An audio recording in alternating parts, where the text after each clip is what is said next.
So I'll start off by saying that the beginner's guide is certainly worth playing, or at least just watching a let's play of. The game costs $10 on Steam, so if you're buying it I recommend you wait for a sale, because it's pretty short.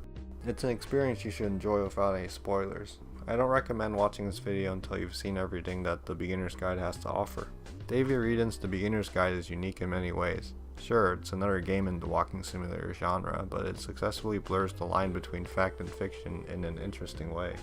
Admittedly, the line is clearly defined by the end, but during those initial moments of uncertainty, it was absolutely engrossing.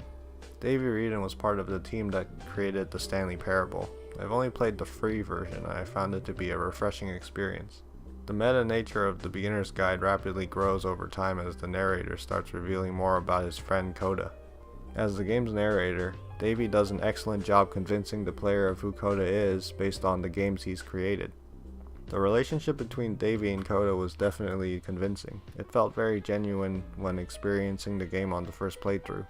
The events that transpired made sense in a natural way that I could easily imagine. Once the game was over, however, it felt more like an internal struggle within Davey as a game creator. The struggle seemed to be his desire to make games for their own artistic merits, conflicting with the desire to be acknowledged and praised. It may have felt a little heavy-handed at times, but by the end, it succeeded in providing an experience worth pondering over.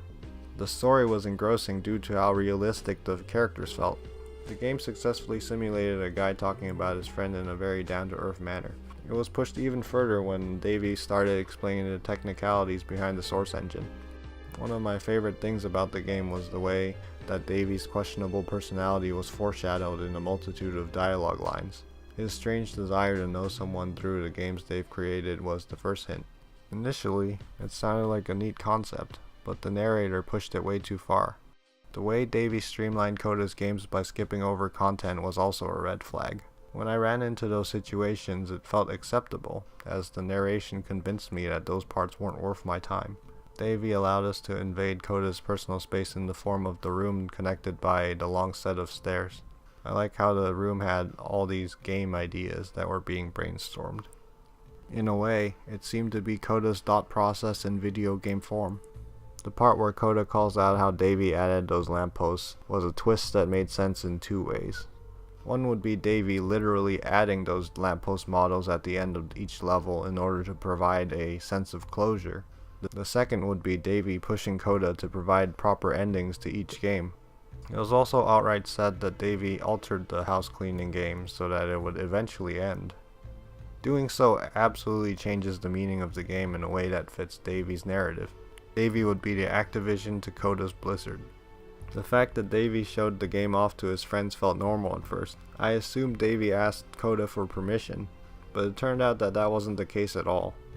For all the concern we had for Coda, Davey was actually the one with the real problem. Davey projected so much onto Coda, which is probably why it sounded like Coda was the one struggling. The way Davey projected himself onto Coda really resonated with me. In particular, this line felt all too real. I don't know this person. I have no idea who this person is. It wasn't the guy I knew, it wasn't my friend. It's something that's quite common in everyday life. People tend to create assumptions of others based on their own life experiences. When those assumptions are proven wrong, the one creating the assumptions typically feels a sense of betrayal. The game is incredibly open to interpretation, so it's really up to the player to decide for themselves what it all means. There are so many theories out in the wild now. It's fascinating to see the variety of ways that people perceive the game. Sure, it's a real mixed bag out in open to interpretation zone, but that's just part of the fun. That's about all I have to say on the beginner's guide. Thanks for watching. This is my second video on this channel. If you enjoyed it, please like and subscribe.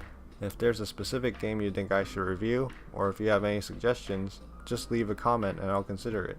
Want more? Then check out my last video on Forma 8. It's an indie Metroidvania game that was quickly forgotten in the sea of superb games last year. See you all next time.